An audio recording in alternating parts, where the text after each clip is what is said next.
Então, aproveitando, vou fazer uma introdução aqui dessa série, né? Meu nome é Thiago Padovan, pô, feliz aí demais da presença de vocês. Obrigadão pelo tempo.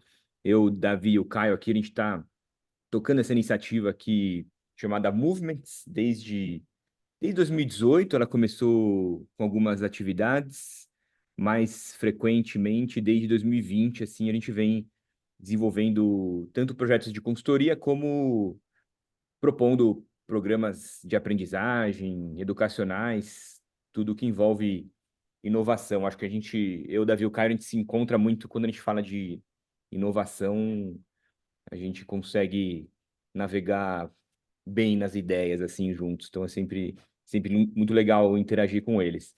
E agora a gente está começando essa série, vão ser 3 séries de eventos, 2 online e um presencial aqui em São Paulo. Então, como eu falei, hoje é inovação e meta design, a próxima é facilitação e meta design.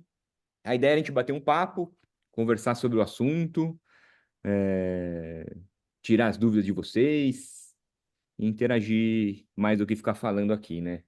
Caião, Davi, peguem a palavra aí. Ilha. Bom, acho que conheço bastante gente aqui que está aqui, estou imaginando, estou reconhecendo muitas caras aqui. Meu nome é Caio, trabalho bastante tempo com essa coisa que a gente chama aí de inovação e a maneira de ativar isso que a gente tem cada vez mais usado, que é a facilitação, né? E o engajamento de grupos, pequeno, médio, grande porte. E com o Davi e com o Thiago, a gente tem feito esse pacto entre nós aí de trabalhar na fronteira aí do que a gente acha que dá para fazer, né? Nesse meio. E, e usando o meta-design como uma referência para isso. E aí tem alguns projetos interessantes que a gente vai compartilhando também aos poucos com vocês aí. E é isso.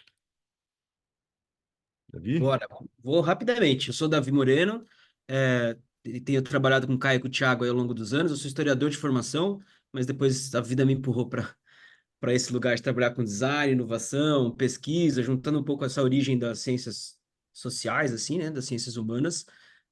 E o trabalho primeiro com design de serviço, eu acabei fincando os pés nessa coisa da facilitação, assim.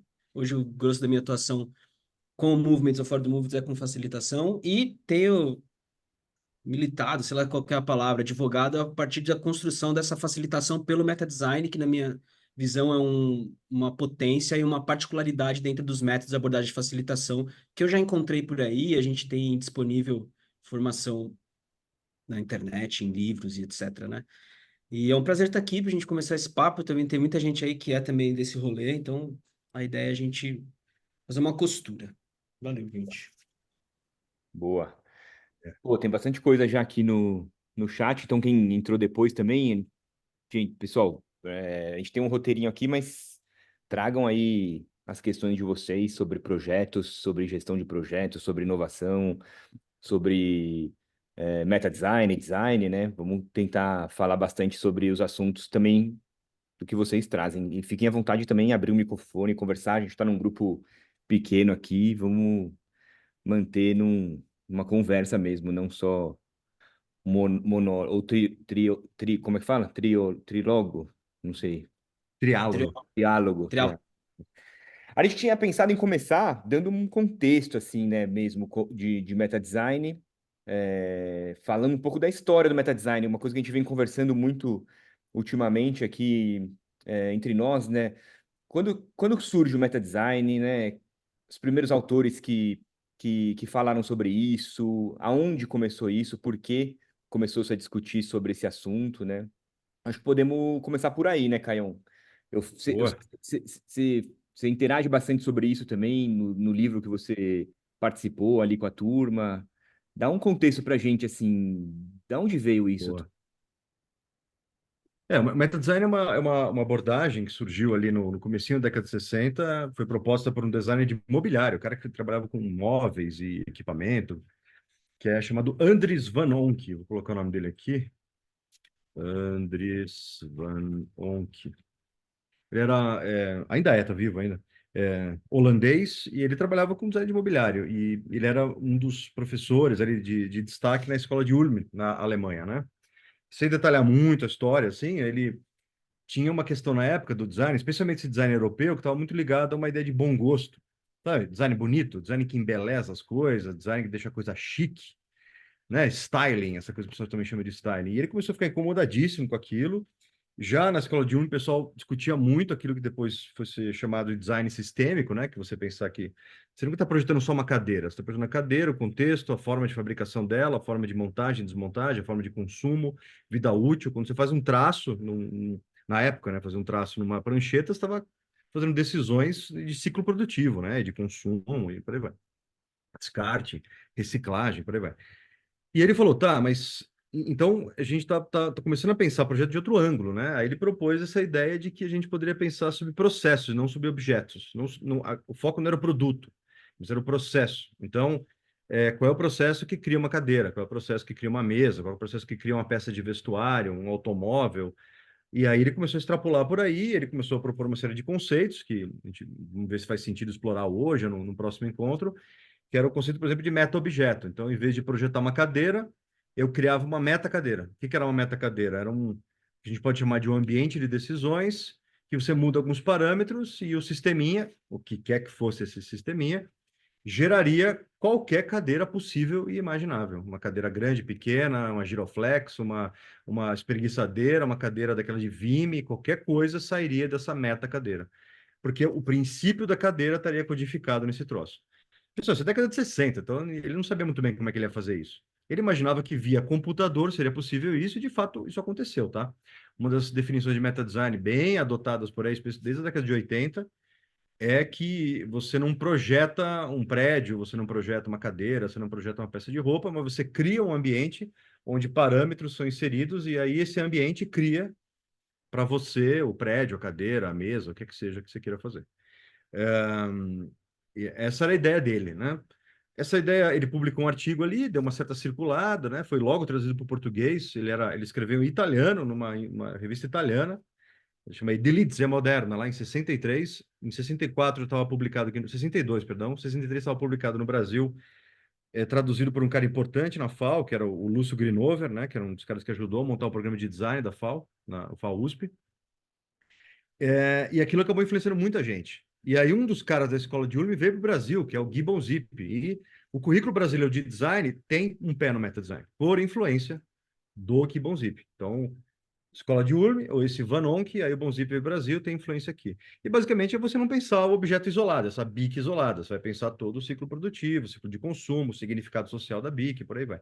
Isso é muito escola de Ulm, né? É muito uma perspectiva de design. O que aconteceu? Isso caiu meio no esquecimento, pessoal. Honestamente, em década de 70, 80, meta design só existia na Itália e basicamente é uma curiosidade exótica de alguns cursos, especialmente o Politécnico de Milão. E ficou por isso mesmo. Uma galera usou o termo para descrever outras coisas, não vou contar essa história, que senão eu vou ficar aqui 1h30 falando.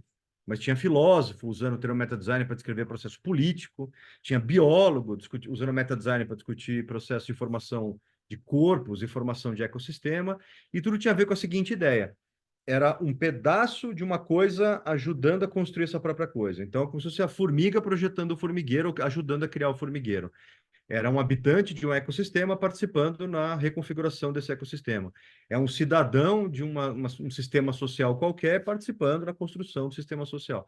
Então, o pessoal chama isso de cibernética de segunda ordem, né? Que é quando um pedaço do sistema participa na construção desse próprio sistema. Que não é uma perspectiva usual. A gente acha natural, enquanto ser humano, se afastar da coisa.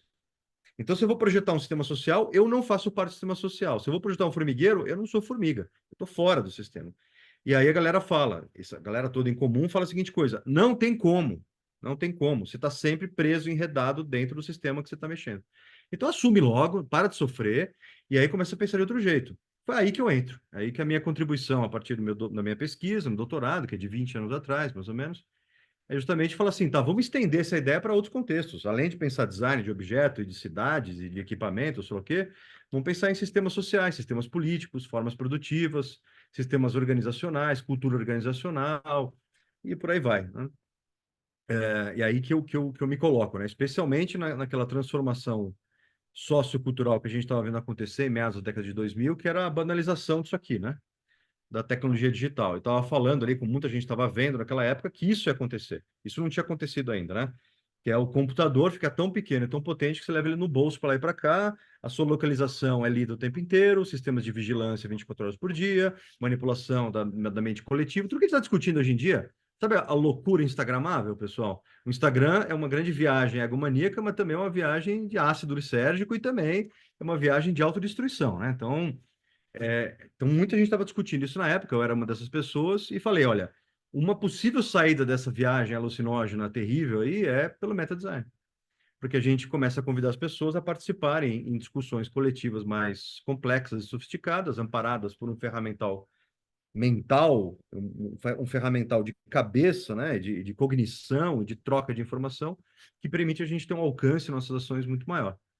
E aí, para minha surpresa, quando eu publico lá o livro, em 2009, 2010, o grande público que vem atrás de mim não são meus colegas arquitetos e designers, mas é o pessoal de cultura organizacional, o pessoal de projeto de inovação, projeto de RH, muita gente RH veio falar comigo, e eu fiquei um pouco surpreso, né? E aí eu também estava participando da popularização do design centrado no usuário, design de serviço, que era uma coisa que estava surgindo nessa mesma época. E aí, muito da minha patota, estou vendo aqui o Hobby, pelo menos, também está a Lu aí, é a patota do design centrado no usuário. Acho que tem mais gente aí desse mesma patota aí, é, mas, ou design de serviço, né? E aí, só que o outro lado é cultura organizacional, transformação social e tudo que dá para fazer a partir daí, né? Queria ficar falando horas aqui, mas já virou palestrinha, né? Mas foi um bom contexto, eu acho. Eu acho que a gente vem falando muito, né? Você falou de biologia, né? Foi parar até no Maturana, né? Mental Design. Exatamente. Ele tem texto sobre isso, né? É muito interessante Vou como jogar uns nominhos aqui, só é para muito, ficar. muito doido. Tem bastante coisa aqui no chat. O que você acha, Davi? Vamos pegando aqui ou você quer seguir o que a gente tinha falado? Então, vamos pegar daqui. Pô, tem umas coisas legais. A Ana perguntou muito sobre cases, né? Queria saber sobre evidências de transformação nos cases de vocês, né? Vou tentar um mecenato artesanal aqui para participar da formação. Conta com a gente aí, Ana. Queremos viabilizar a participação da maior quantidade de pessoas possível. Então, falem conosco aí, quem quiser participar. Depois a gente vai mandar um link aqui para vocês darem uma olhada. Pô, mas tem alguns cases legais.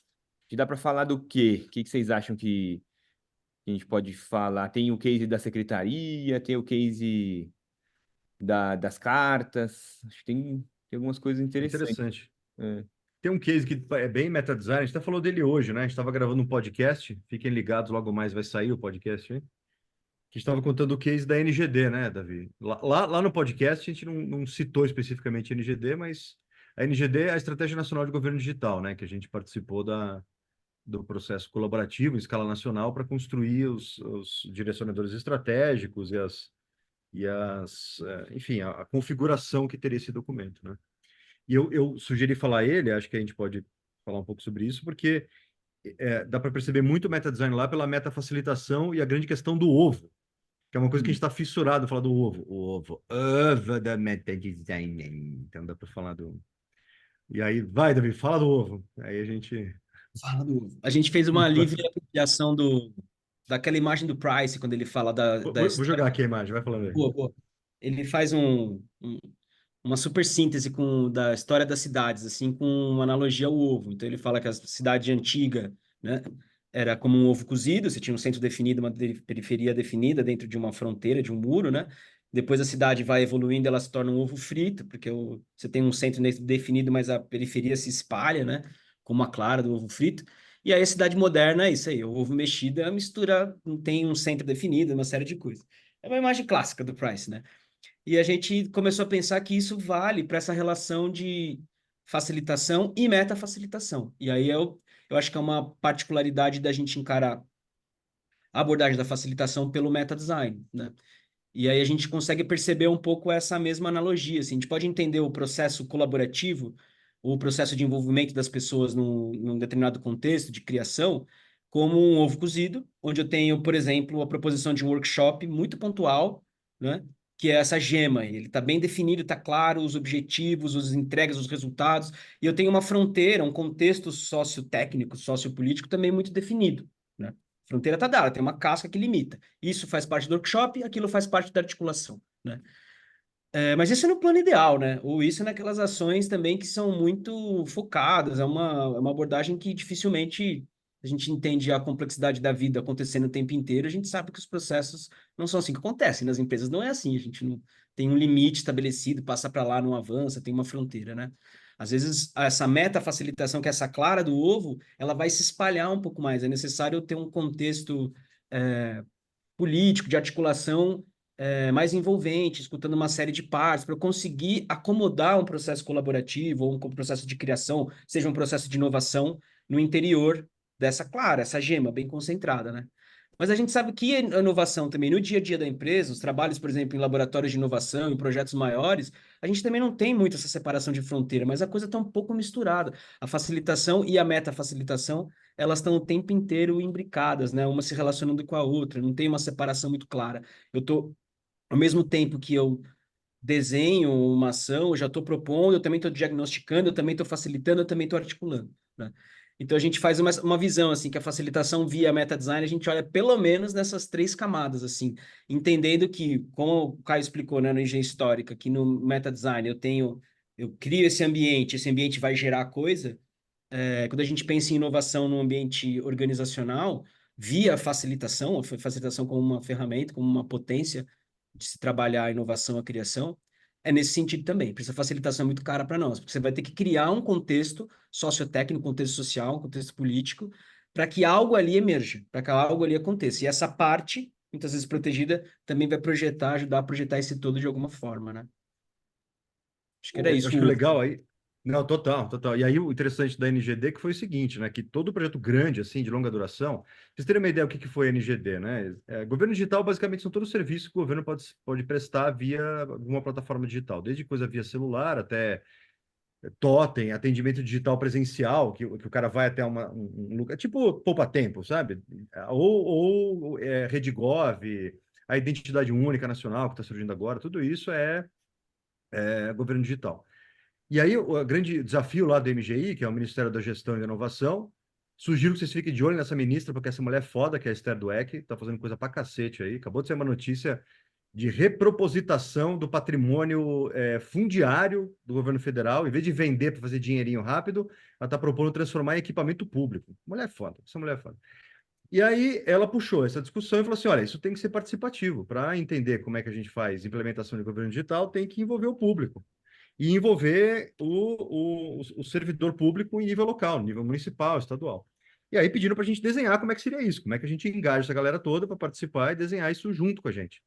Então foi uma bica, né? Então tava lá a gente ajudando o pessoal e puta trampo do caramba, foi o grande projeto nosso de 2023, do ano passado.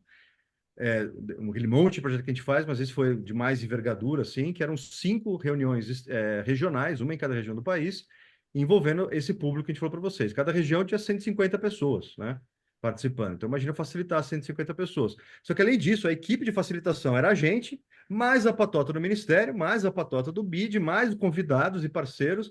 Então, era uma grande zona. Então, não era só a gente facilitando lá os 150, era a gente facilitando os facilitadores que iam facilitar a galera.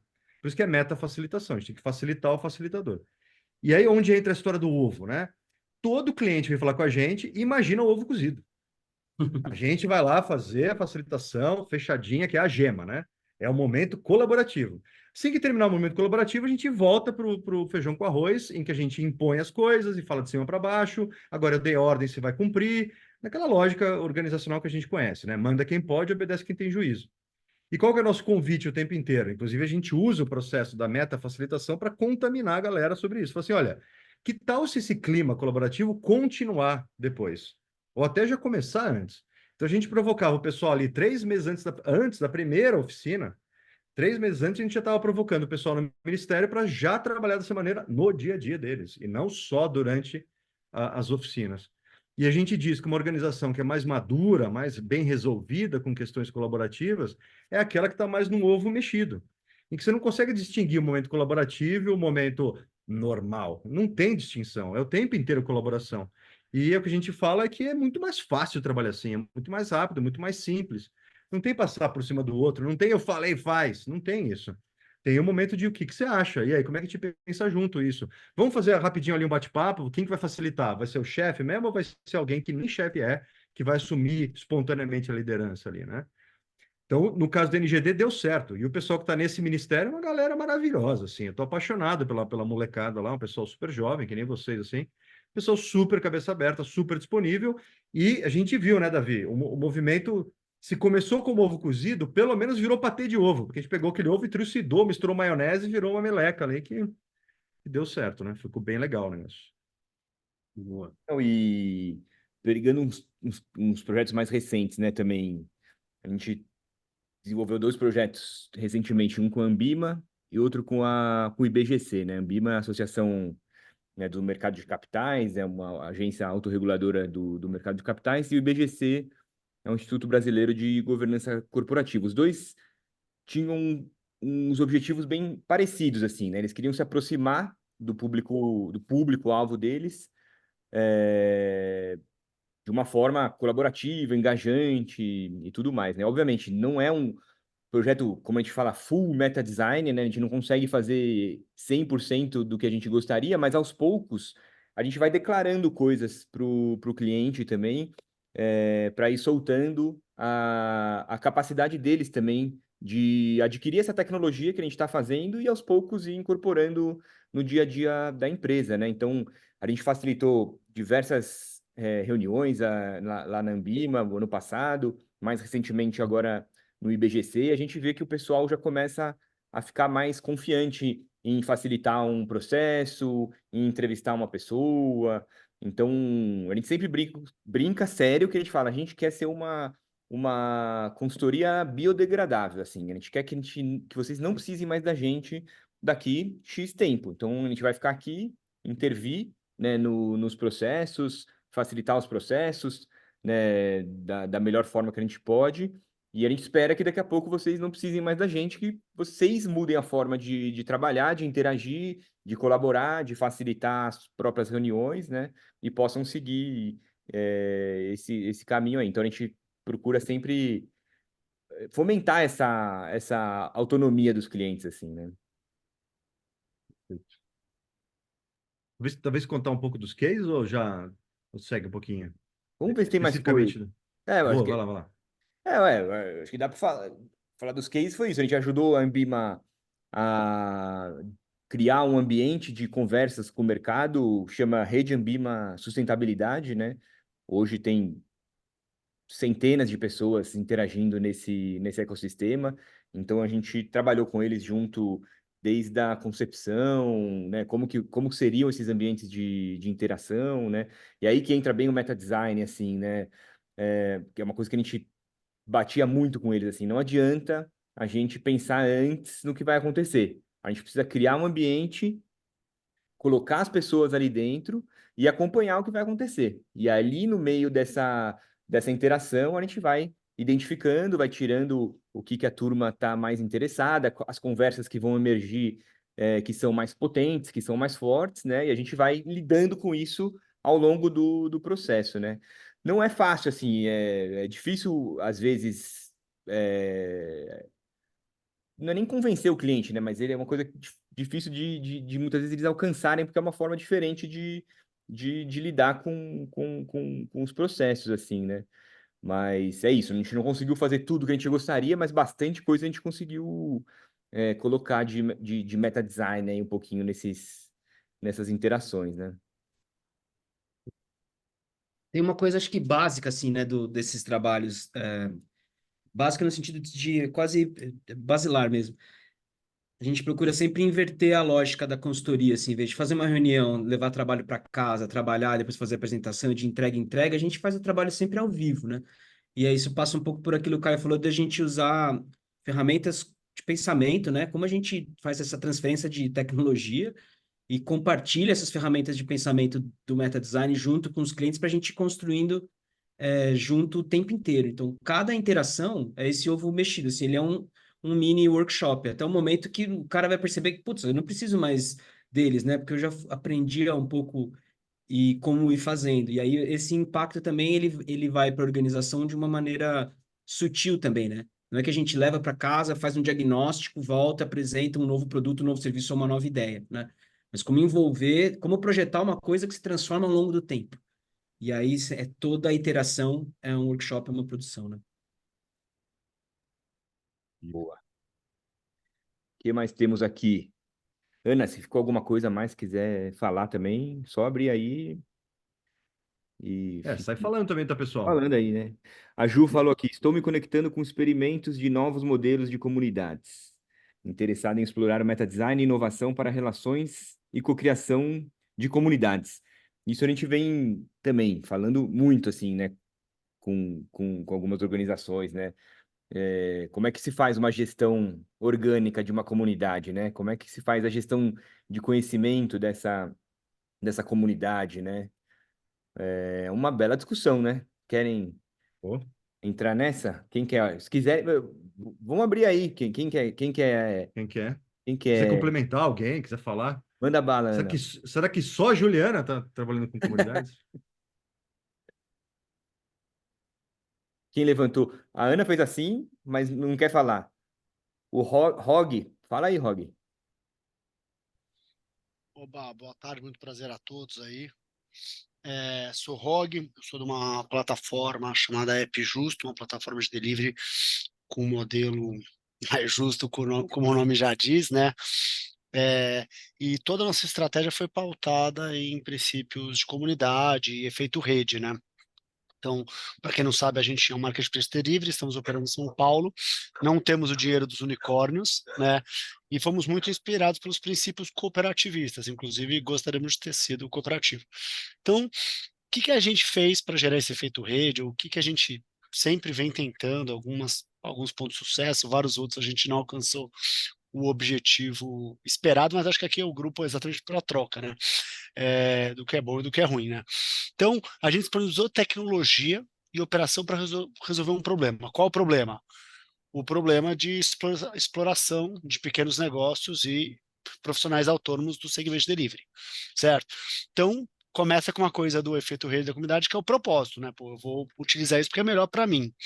Segunda coisa que a gente criou critérios de participação. Tá, então participação começa com participação na construção, então mais de 250 restaurantes foram envolvidos, mais de 60 entregadores foram envolvidos na concepção da Epijusto. Então, regras e taxas da Epijusto foram definidos pelos envolvidos, que são os seus maiores beneficiados. Daí, para citar um exemplo, o restaurante falava: me entrega a menor taxa possível, que com isso eu vou ser o maior interessado em divulgar vocês. A gente percebeu que na concepção isso foi verdade. Na prática, restaurantes falam: eu não uso app justo porque não me gera pedido. Pô, mas você falava que se eu tivesse a menor taxa possível, você ia ser o maior interessado em usar nosso link. E a gente não conseguiu resolver isso ainda. A gente acredita que é muito por falta de braço de comunicação e comunidade. Depois, a gente criou também um equity crowdfunding para que restaurantes e entregadores pudessem ser donos da plataforma. Novamente, inspirado numa cooperativa, não fomos cooperativas, mas vamos colocar todo mundo para dentro do barco e vamos ter objetivos em comum, né? Então foi outra coisa que a gente praticou. Não preciso nem falar que a gente tem vários grupos de WhatsApp, tanto de restaurantes, entregadores e tudo mais. Vocês podem ver que eu não falo muito consumidores, tá? A gente tem sim vários restaurantes, consumidores bastante ativistas, principalmente nas redes sociais, onde a gente se comunica mais com eles, mas muito da construção foi envolvido nos atores. Então a gente tem os grupos de WhatsApp, a gente tenta manter uma frequência, a gente manda enquetes, a gente conversa, a gente já conseguiu fazer 2, 3 encontros presenciais. Do lado dos entregadores, acho que foram mais de 20 encontros presenciais.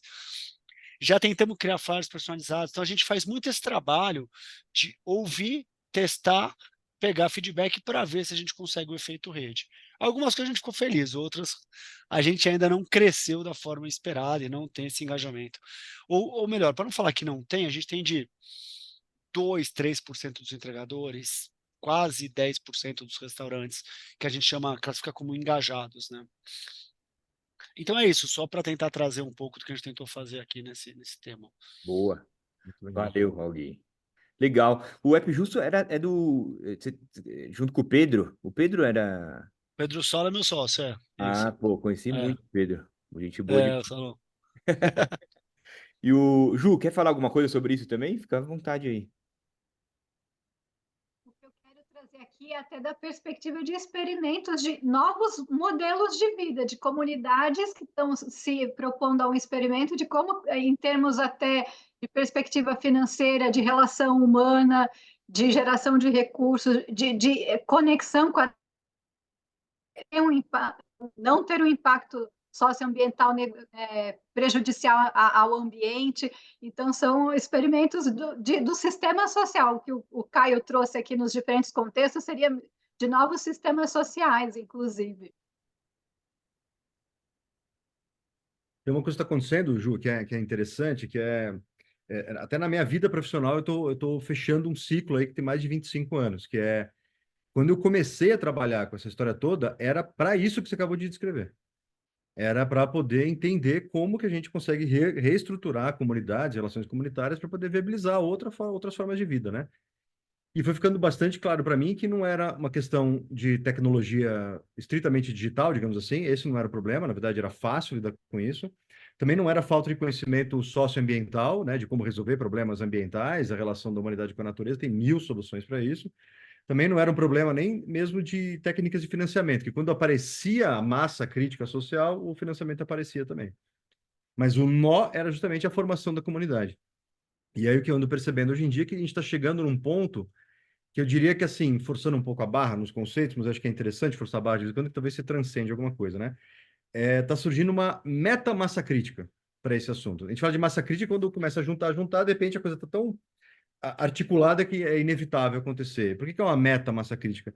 Está ficando claro para muita gente que esse é o nó, né? Então, quando o pessoal fala de ESG, o nó é o S. O E, a parte ambiental, o conhecimento que tem em engenharia ambiental aí é ridículo, todo mundo sabe, é absurdo, né? A gente sabe exatamente o que precisa ser feito, não tem muita dificuldade, né? O grande embate é um embate ideológico, muitas vezes, né? Ou de se tem financiamento, não tem, se tem vontade política, não tem. Na parte de governança, é um nó um pouco maior, mas tem ali, dentro da governança, uma coisa simples, que é a transparência. Simples o cacete, é difícil pra cacete, mas o conceito é simples. Você falar transparência, é óbvio que quer dizer transparência. Tipo, não esconde os dados, por favor, né? E tudo que você tem, você vai ter que apresentar, compliance, tudo tem que ser escancarado.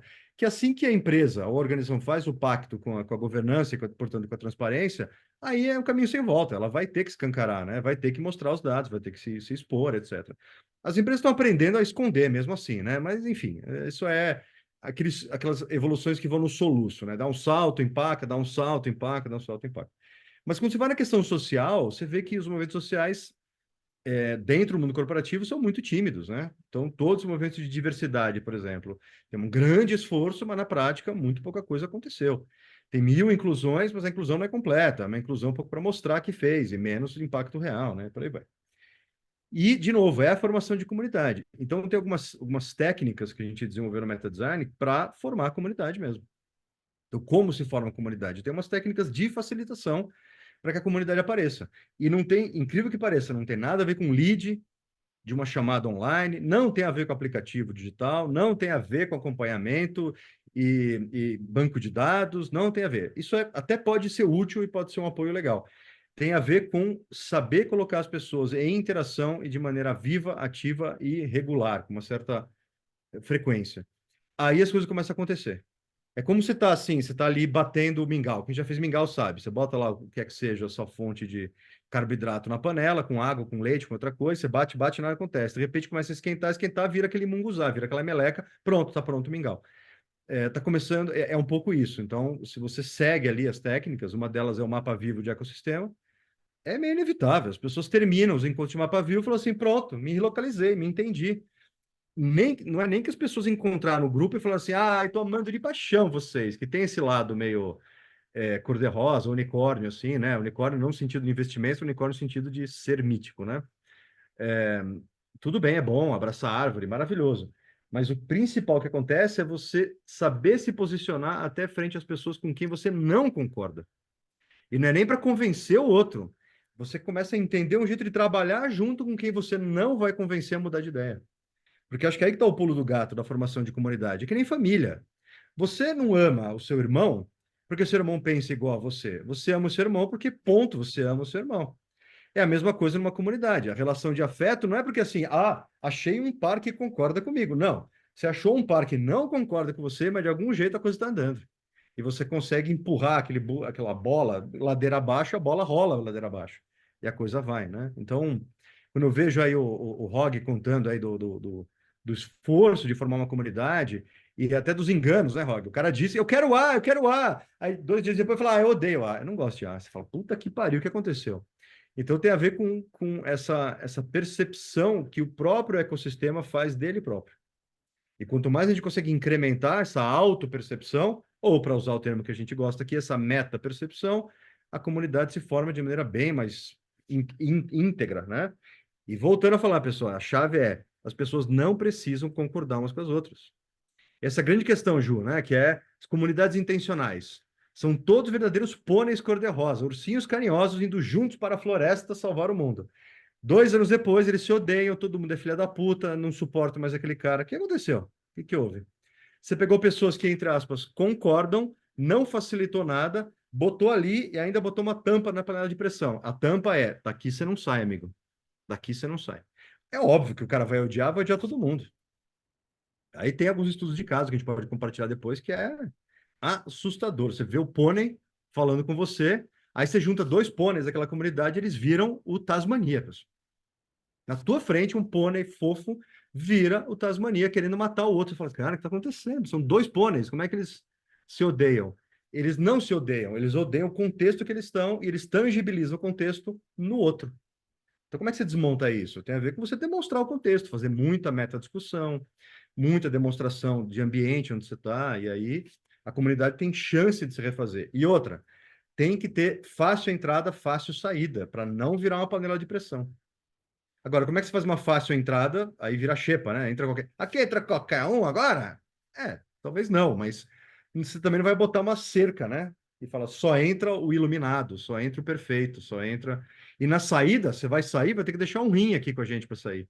Também não pode ser. Então, como é que você faz, né? Então, aí caso a caso, né? A gente tem justamente feito aí projetos para apoiar a formação de comunidades, e tem a ver com muita governança de comunidade. Governança, que a gente chama de governança selvagem, né? Que é como o nosso pensamento mais íntimo funciona. Qual é que é essa governança? E não tem a ver com regras formais, multas e benefícios e como é que chama? Estímulos, não tem a ver com isso.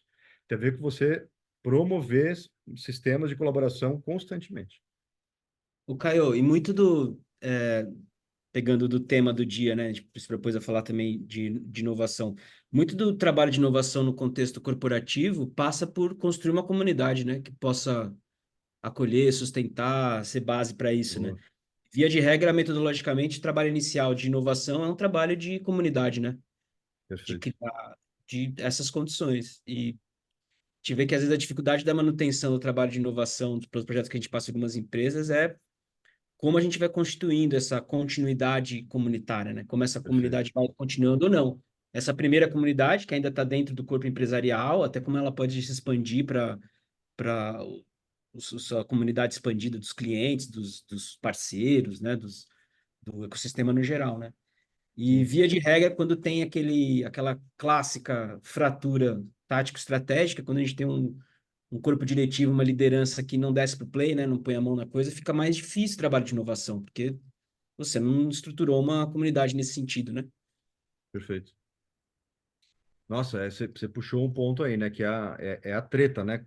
Em geral, o processo de inovação ele é meio esquizofrênico, né? Porque ele é extremamente sedutor para a alta gestão, né? Vamos ser a próxima Apple, vamos ser a Apple dos tijolos, vamos ser a Apple do ônibus, ou sei lá o quê, que as pessoas, sei lá o que a autogestão imagina, mas é um imaginário de extremo sucesso, Oceano Azul e escambau.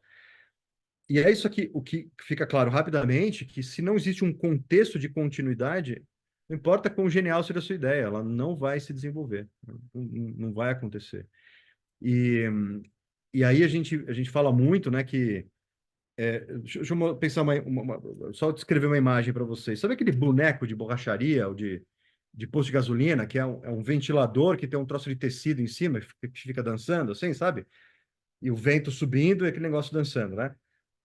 O que a gente fala é o boneco o boneco ele é a estrutura organizacional, mas o vento que sobe ali é a comunidade.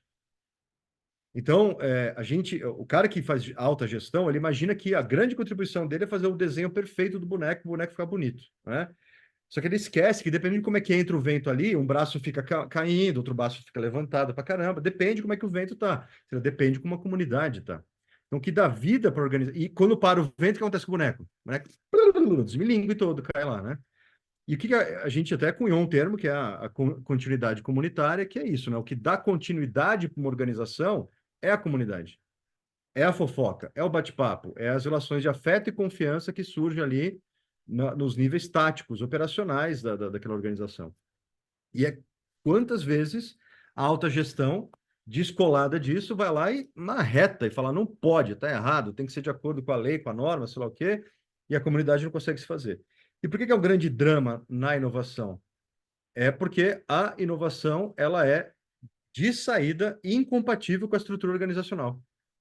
Porque se ela é nova, de fato, ela não está prevista na estrutura organizacional. Então, ela é, entre aspas, ilegal naquele sistema jurídico ali, digamos, né? Por ser ilegal, ela vai confrontar a estrutura. Vai ser aquele vento que vai vir na diagonal ali tentando rasgar o braço do boneco. E aí o dono do boneco fala, tá estragando meu boneco, deixa o meu boneco em paz. Você fala, não, mas tem que rasgar, amigo. Até para a gente recosturar o boneco num formato meio diferente, porque é isso que a inovação vai fazer com a organização. Vai dizer para a gente qual é o novo formato que essa organização tem que ter para poder lidar com aquela inovação. E aí, como é que isso aparece? No processo experimental. Quem faz o processo experimental acontecer? De novo, a comunidade. Então, se a autogestão está lá, né, brincando de xadrez, trancado no escritório, vou dominar o mundo, e não desce para brincar no play, que nem o Davi falou, não participa da comunidade, é enigmático para esse ser liderante entender o que está passando no play ali, fica tipo impossível de entender, não tem como. E aí, óbvio que ele vai querer cercear. Então, enfim, essa relação aí com a comunidade é fortíssima mesmo. Como promover a continuidade comunitária. Estilo de rasgar o boneco, né? E o pessoal curtindo tá rasgar, né? Só que a gente quer sempre rasgar o outro. Rasgar a si mesmo ninguém quer, né? Exato. Como é que é? Rasgar o do outro é que nem pimenta no olho dos outros é colírio, né? Então, pois é, tem que vivenciar isso aí, né?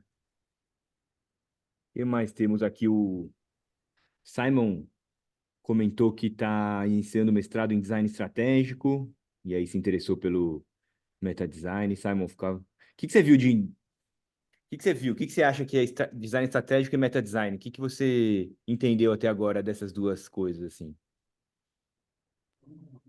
Isso, hein? Bom, e está sendo gravado ainda. Mas eu estou entendendo, né? E, inclusive, semana que vem falo com o meu orientador, porque eu acho que a minha dissertação vai para essa área. Mas, como eu falei depois ali, eu vejo o meta design, eu vejo pessoas falando do meta design em nível tipo assim, vou fazer o processo, vou citar a Thaís Falabella. A gente fez um processo para o iFood, para quando é uma feature de inovação, tem um outro processo quando é a feature mais core do produto.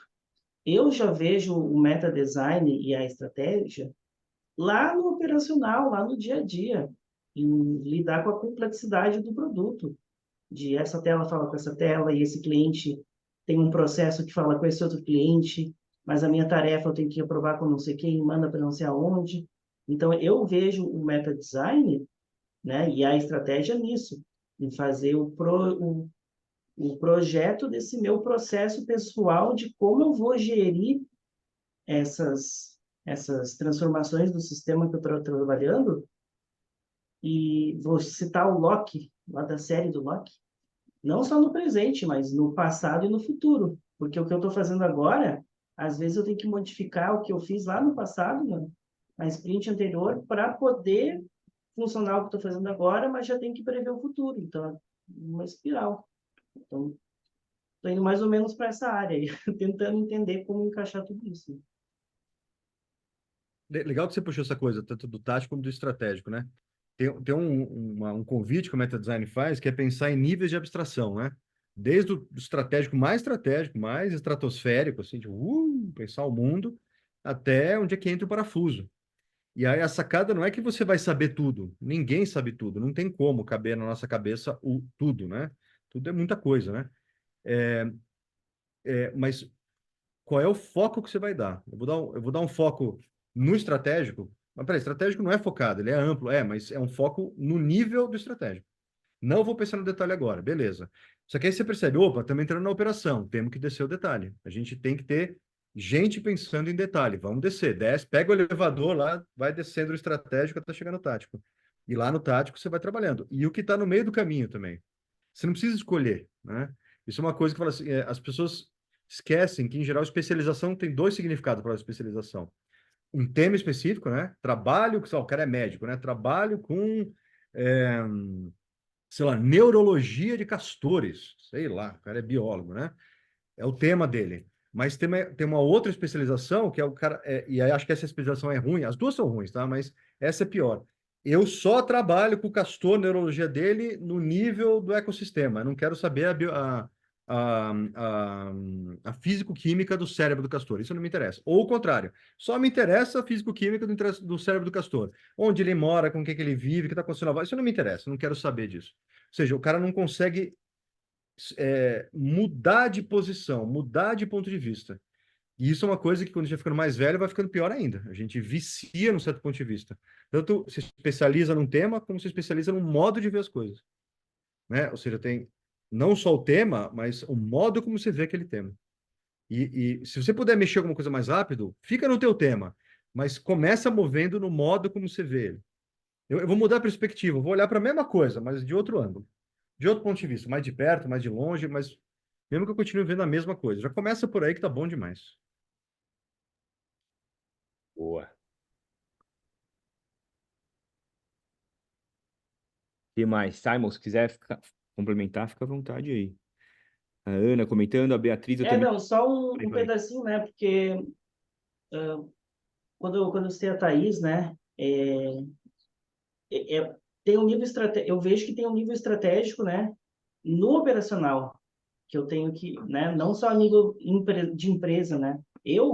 No operacional ali, eu tenho que agir estrategicamente também, né?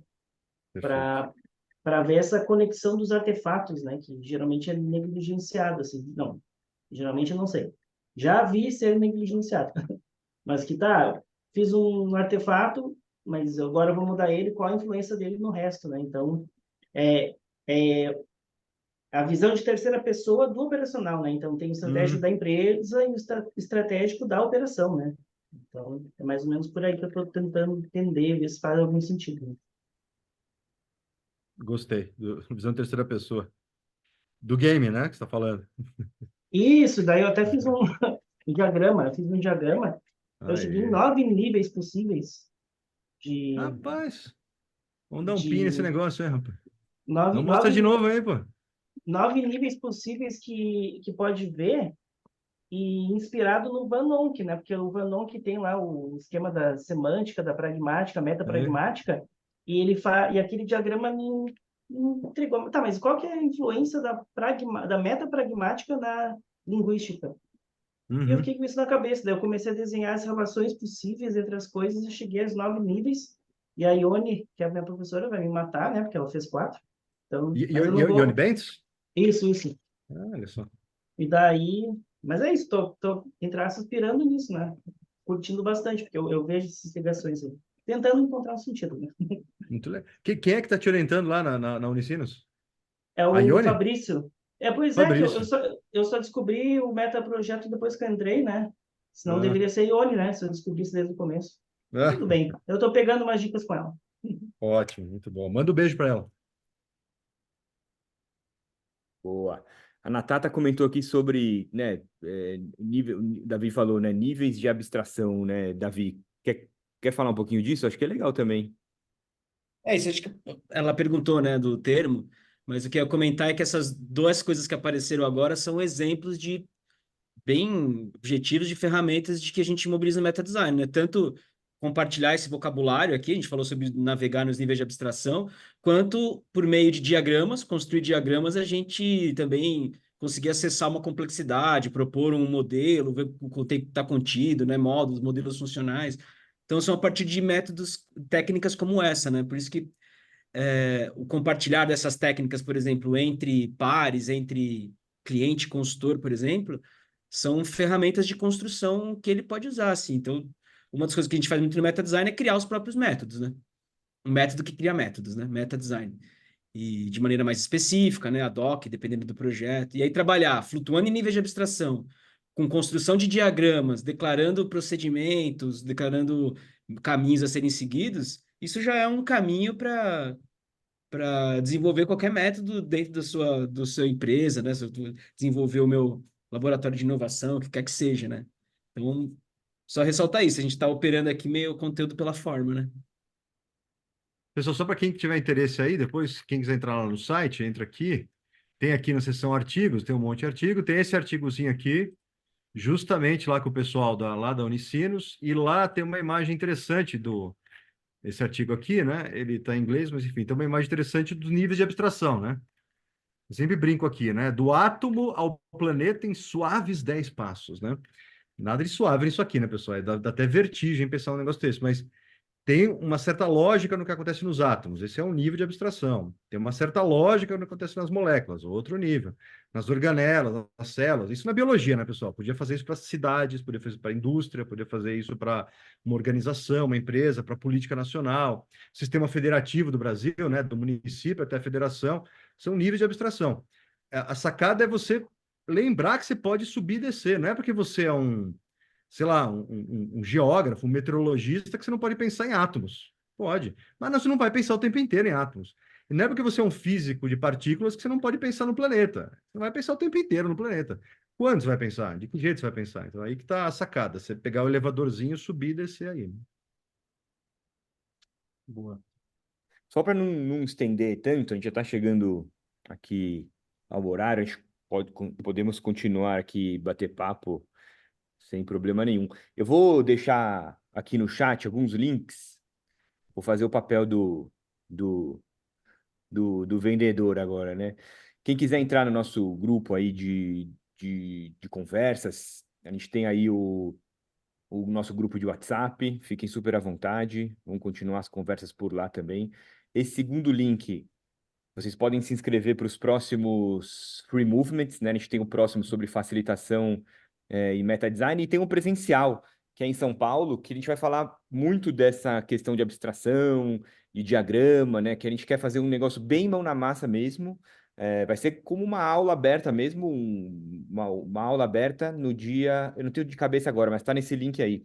E aí, pô, quem estiver em São Paulo, super convidados, tragam mais gente também que vocês acham que faz sentido, né, participar. A gente vai falar muito de mapa de ecossistemas, mapeamento de ecossistemas, como que a gente usa diagramas, como que a gente pode trazer todo esse conceito para um projeto, para um processo de facilitação, enfim, vamos falar bastante disso.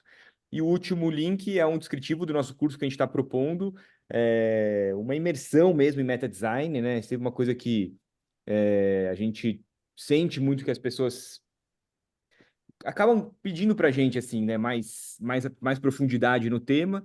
O ano passado a gente fez um curso rápido, assim, de um fim de semana, foi sábado e domingo o dia inteiro, em dezembro.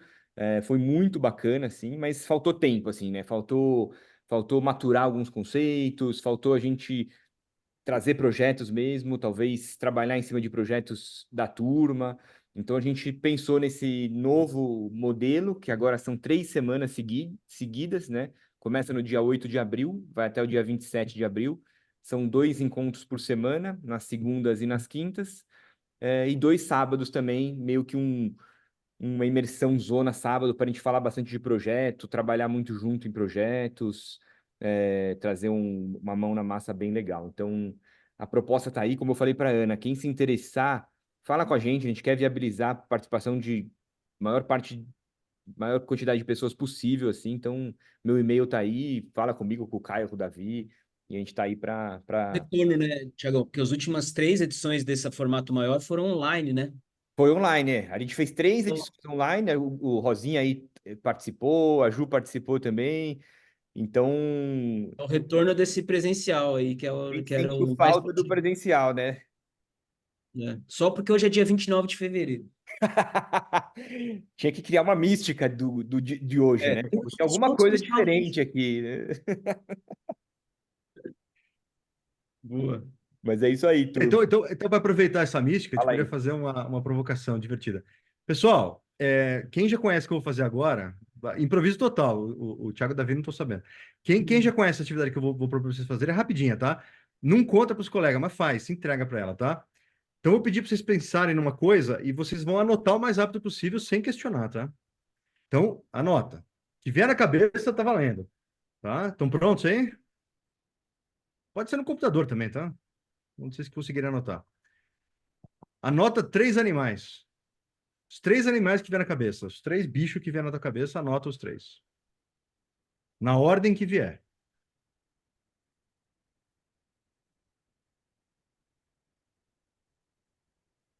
Não sofre, anota o que vier, do jeito que for. Todo mundo anotou?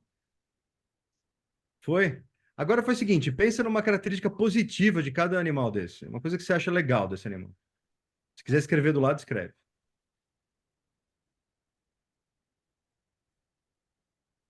Uma coisa legal. Qualquer coisa que você ache bom desse animal.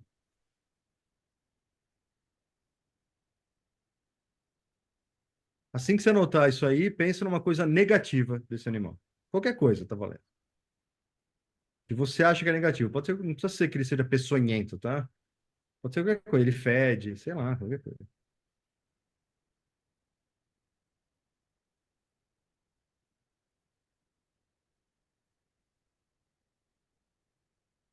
Ele fede a sacanagem. Ele fede a sacanagem. Pô, cachorro. Eu adoro cachorro, mas foda. Cachorro fede, né, meu? Puta que pariu. Certo? Pensaram aí? Anotaram? Não sofram, tá? Com o que eu vou falar agora. O primeiro animal é o jeito que o mundo te vê. O segundo animal é o jeito que você se vê. Que você acha que você é. E o terceiro animal é o que você é de fato. O Rosinha ali com uma cara de porra, cara, eu não tava precisando dessa hoje. Podia acabar sem essa, né, cara? Tanto embasamento quanto astrologia. Esse. Exatamente. Esse é aquele stat da Marie Claire, sabe assim? A Ana falou, conteúdo para terapia. Pessoal, isso não é uma verdade absoluta, é óbvio. É só uma provocação, sabe? Quem ficou muito insultado ou insultada, esquece, finge que não aconteceu. De quebra, cara, essa atividade dá para você fazer uma autoanálise do seu nível de relacionamento com outros animais. Porque aí todo mundo põe, quem põe peixe, gato e cachorro tá mal, hein? Só dá uma circulada aí no ambiente natural. Cachorro, gato, passarinho, né? Aquela coisa. É. Simon falou, bateu real. Simon, respira fundo, tá tudo certo. Fernando, sou visto como um carrapato. Então, o que significa um carrapato para você, Fernando? Aí que bicho pega. Vou parar de gravar, aí continua. Tudo é culpa do livro do Expo, Caio. Leitura muito recente. O Exclu, você tá lendo? Do... É o Fernando Lares, é isso? É esse mesmo.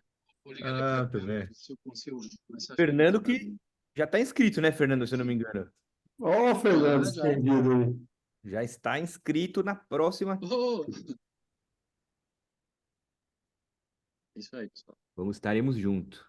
Gente, E vamos quem for não leva atrasar. essas anotações lá pro próximo pro curso, que a gente vai usar ela lá, hein? Boa. Leva o seu animal de poder, só ganhar animais de poder agora. Vossos animais de poder. Ó, vocês estão fazendo piada com animal, mas tem psiquiatra que aplica os testes aí com animais aí. Mas lá no fundo, Rosinha, sabe o teste Rorschach, aquele de joga uma gota de tinta, fecha e abre, o que você vê?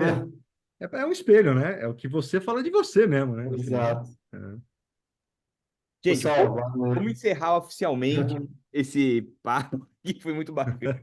Agradeço aí a participação de todos, de verdade. Então, pô, estamos à disposição aí. Procurem a gente nas redes ou por e-mail. Estamos lá no LinkedIn, estamos no WhatsApp aí também. E bora bater mais papo aí. Até a próxima. Valeu, Obrigado. gente. Obrigado, Valeu, pessoal. pessoal. Valeu, Braga.